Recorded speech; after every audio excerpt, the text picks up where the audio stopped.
Hello and welcome to the last round, and actually I have a tough decision here. I think I'm gonna keep it. It's a very greedy key, but the temple hopefully figures it out. So let's do this and see what we get. Put this on the bottom obviously.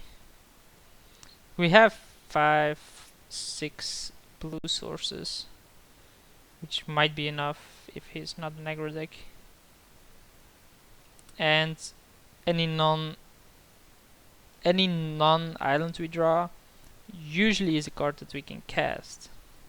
Like even Shackles we can cast without there actually being an island. Another 3-color deck. Well, not another, we actually haven't faced one. Maybe it just splashes like green or splashes white, I don't know. Well, I guess he doesn't flash white. Isn't this nice, a sorcery? Okay. There's a blue one. We obviously cast Kitchen Things here. Then next turn Brago. Alongside the Kitchen Things. She's gonna be monstrous. Especially then when we can play the Muldrifter.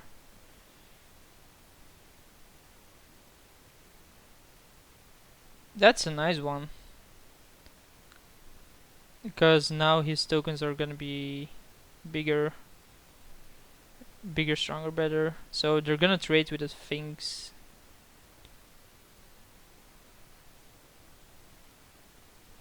So we're obviously gonna block here. And gain the life back. Curse of Predation is a really nice card, by the way. Given that we're never gonna block with the things here, we might as well just attack with it. Then we can block here if we want to, but I don't think we do. I think we want to attack with it and reset something. We are gonna have some issues once we start playing other creatures though. Like this card is pretty big. And as I said, like when I saw it in one of the previous cubes, I'm like, yeah, you can play this and it has an activation the very same turn you play it. That's why it's good. Solemn is a-okay. Especially if I can shackle it. Which seems unlikely, but we might. Second black. So attack with the 3/3. I have no fear of blocking this here. Normally, but he could like play the Mutagenic Growth. I don't think the 3 life is gonna matter that much, and I think having the Brago is definitely way more important. So we might as well shackle the Solemn.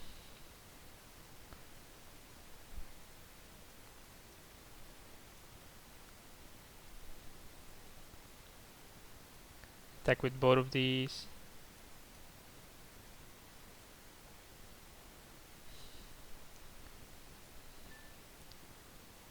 And use this on both of these. Have I now... So... Cancel if I do this again. So this and this. Okay.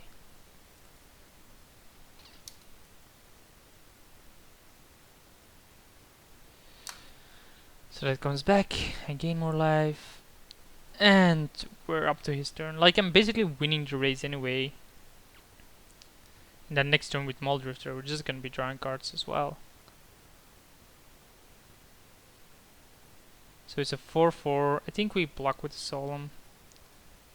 There's no reason not to. It just untaps my shackles. And we even draw a card from it. The only downside is if he has... wow, that's a really good draw. Called her. Wow. Mana War was a monster draw here.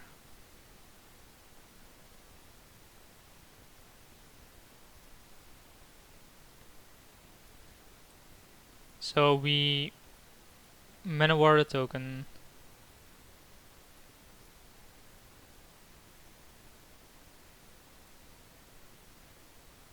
Vidalcan shackles this. Nah, that's not shackles that. It's not really conceded. Yeah, I think my opening there is pretty brutal. So he's another aggro deck. Again, I don't think we want to change him out. Maybe at Italia, but this is my splash, so let's just go with the way it is. I think my deck is good enough to beat that. I did have a pretty good draw after a greedy keep, like finding the island there and then just, you know, going kitchen finks into Brago against an aggro deck seems pretty strong, especially after drawing the second island needed for the shackles to steal the solemn. Curse of Predation is pretty good.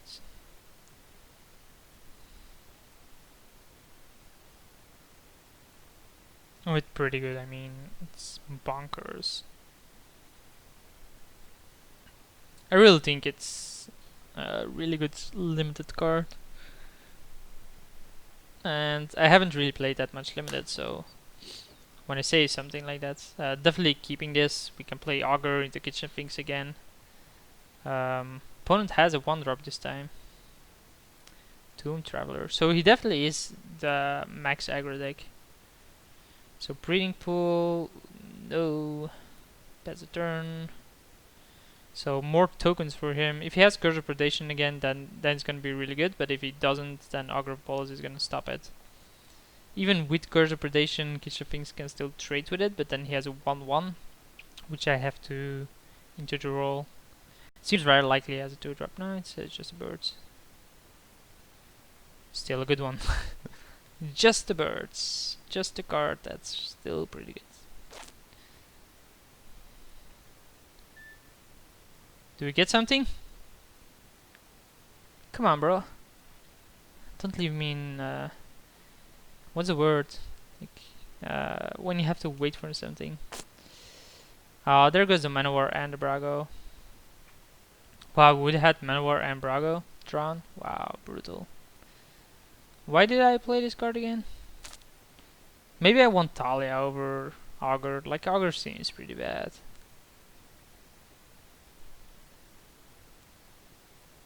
Please no curse. Please no curse. Well, that's not much better. So the thing is, we can actually kill the birds by bouncing the Crafted Wargear. So next turn we can do that, or somewhere in the future turns. He's not attacking with the Traveler, which means he does not have anything there. Elves of Deep Shadow, and I think playing the things is a bit better.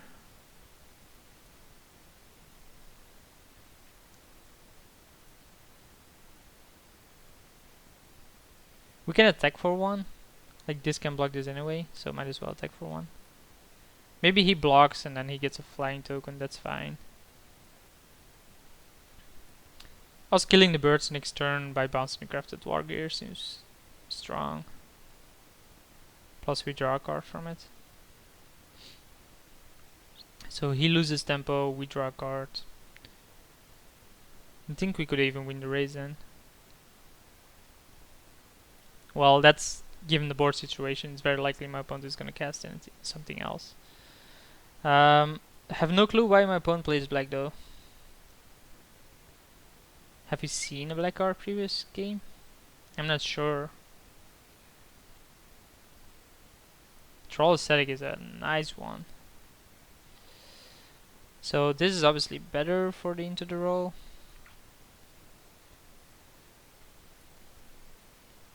Should have attacked with the Finks maybe. Seems unlikely he's gonna do something with the troll though. Shits. Yep. We don't have a disenchant effect, do we? Please on the birds, please on the birds. Yeah, baby.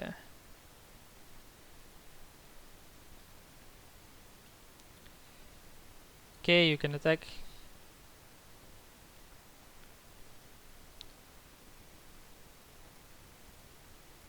Pretty sure this works.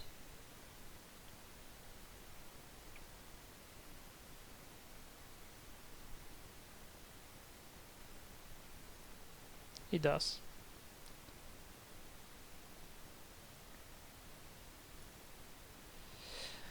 So what do we do here? We can play the shackles, but then the troll sack is still gonna be a nuisance. We can play the Glenlandra to counter the Crafted Wargear. I think that's better. Yeah, let's step like this. Maybe he has Wasteland. Let's attack with the Finks. He can now block and then Umezawa Jit on the flyer, which should be what he does, but he doesn't. So he's probably gonna equip this, or playcraft the Wargrave first and then equip it. I don't know. It's very hard for me to beat a combination like this. That's okay.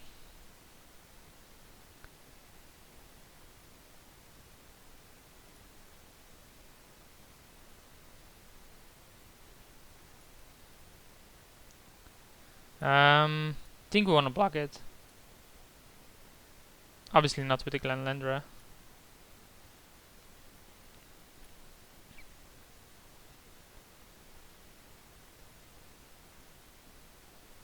So on his upkeep, I think we want to shackles this. I don't see why we would do it at another moment. So how do I beat this? How do I beat Umezawa Jit on a troll static? We don't really have much time to figure it out. Like repeal, counter this again. We're just pretty limited in time, yeah, that's fine.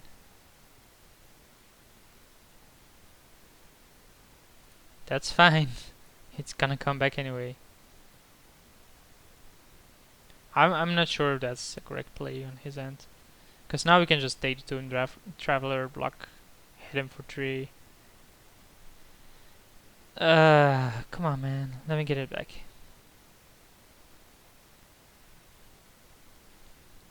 But it seems really hard to beat this. Like, Jit is a monster of a card. Call of Dirt. I think we just counter this just to counter it. Like, it doesn't really matter, but I want to counter it.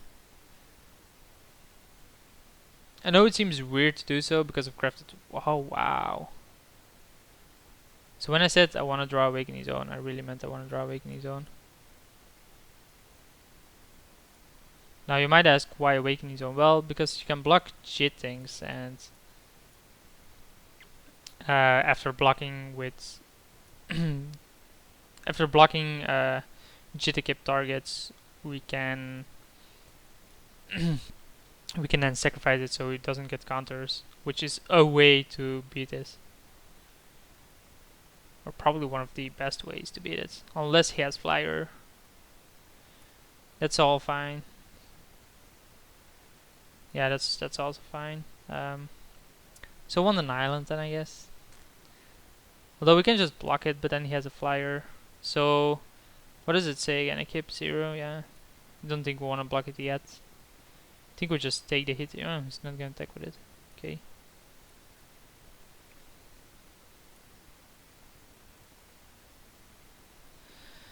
So the only downside here is that he can always kill the tokens with the Jit if he plays it correctly. So I need my opponent to mess up here.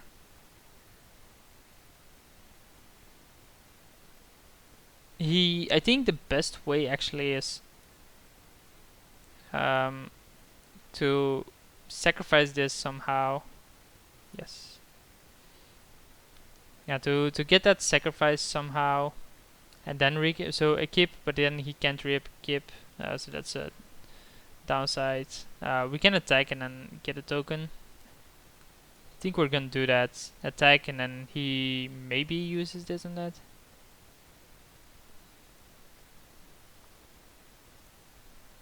Let's see. Let's see what my opponent plans on doing here. He's just gonna take the hit. Okay, got it. That seems okay. So as I said, he should use Jit counters on this. Pretty sure my opponent is aware of that.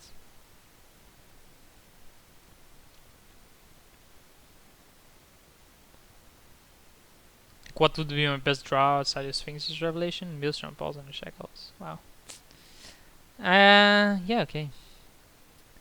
Outside of Sphinx's Revelation, Gideon we can't cast. So that obviously isn't it. And declare blockers. Block. Okay.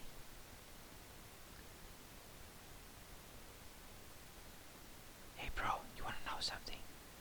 Bro.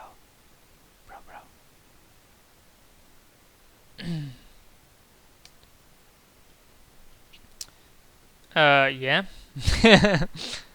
That seems like a weird play, but sure.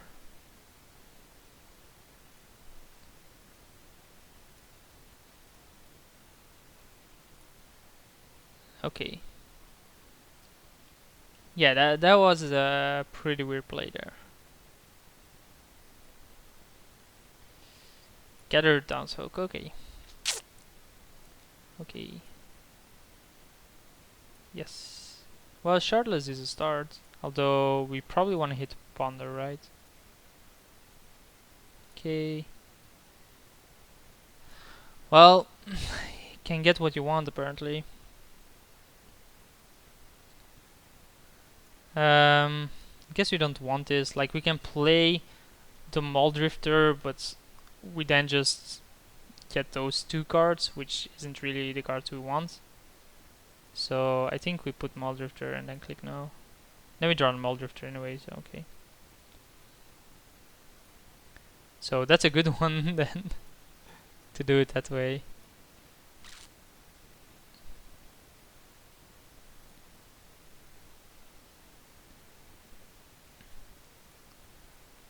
Wait. Oh, I clicked no on shuffle my library. Got it. I'm like, that's random that I get the Muldrift. And then like, how on earth did I get these two? Now I figured it out. I just messed up. Well, it doesn't matter. Like these three cards are now eliminated from my deck, so that's okay. If you draw Fencer, we can start drawing more cards. So the guy figured it out how to play around this. About time. I guess we block with the shardless.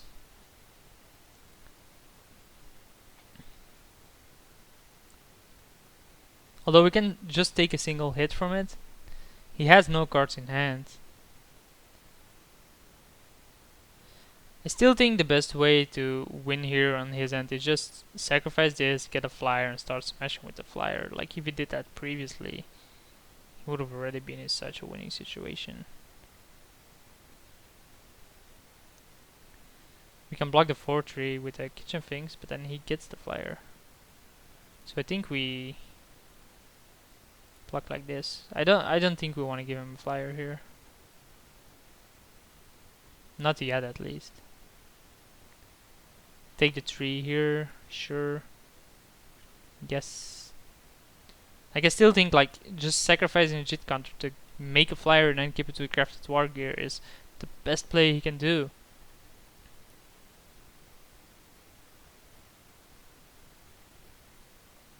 It just doesn't seem to like that play.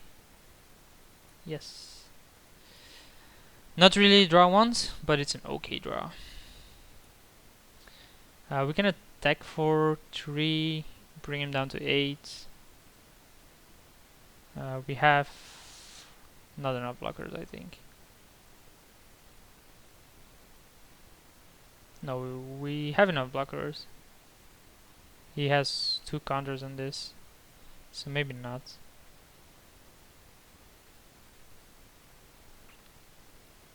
Guess that's an okay kill. That on the other hand again is an odd kill because now you're just gonna give me spawn blocks on your Jit and your Jit is never gonna be active.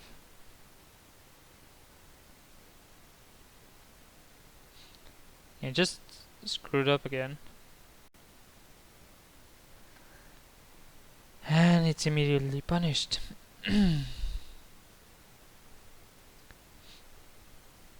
So ladies and gentlemen, where your opponent messes up, they can just draw things. So we have to make sure we survive the hit. So this is 3, we block this, and we block 1. So yeah, that's survivable. So block, block, and block. Yeah, it's pretty funny when your opponent messes up by doing that shit thing. And then gets rewarded for it by drawing Rancor. But his deck is obviously the aggressor. Like, I think most of his cards that he's gonna draw is gonna be the aggro card. So Just sucks for me. I don't even see a card that I have that makes me win this here. If he plays it correctly, he can just cheat both of these out of play now. I would even at least cheat the Muldrifter. Yeah. I don't play Mass Removal. Sphinx's Revelation might be enough, but I don't know. I don't think it is. We obviously have to draw it first. Well, we do. 1, 2, 1, 2, 3, 4, 5, 6, 7. So we block this, take 6. Yeah, Sphinx's Rev does it. But then of course we can still lose. Like, it's not to winning.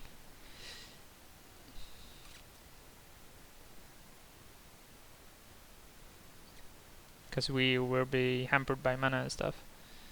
So we'll block like this. Okay. Then cast this. For this, and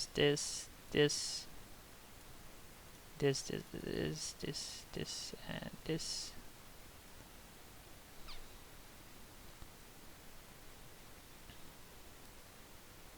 Manatite? No. So there's the Gideon we need. There's also Venser. Doesn't really do much outside of Wild Blossoms.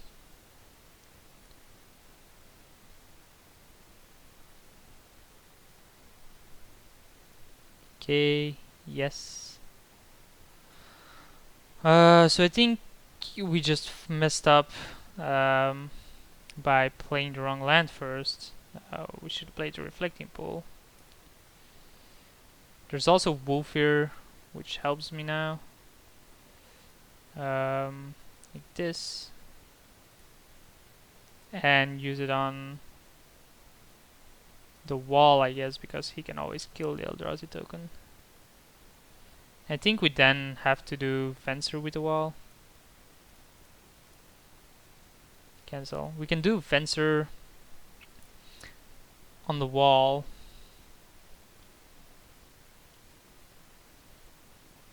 Can also play Courser, which allows me to block something more. Okay, Kodama's Reach is not the card I need. So I obviously think we sacrifice this to block that, this to block that. And then we can make everything unblockable. That's only 10.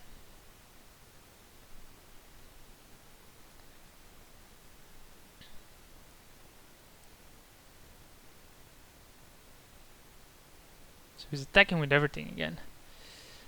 So we block like this, block like this, block like this. In this case, he has to pump widget twice, or have to have something. So that's an 0-4 then. And then pump it, which will be lethal. Okay, that's lethal. So yeah, what can I say about it? My opponent did get some pretty good draws, but his deck was obviously the aggressor. We messed up by not playing Gideon there. But even then, I don't think we win.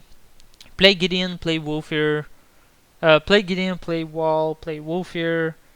He still draws the Beast Within, he kills the Gideon, he still wins the game. So drawing the Beast Within there wins him the game. So we're 1-2, pretty disappointing result for a pretty okay deck, I think. But, you know, you win some, you lose some. Hope you guys enjoyed it, and I'll see you for the next one.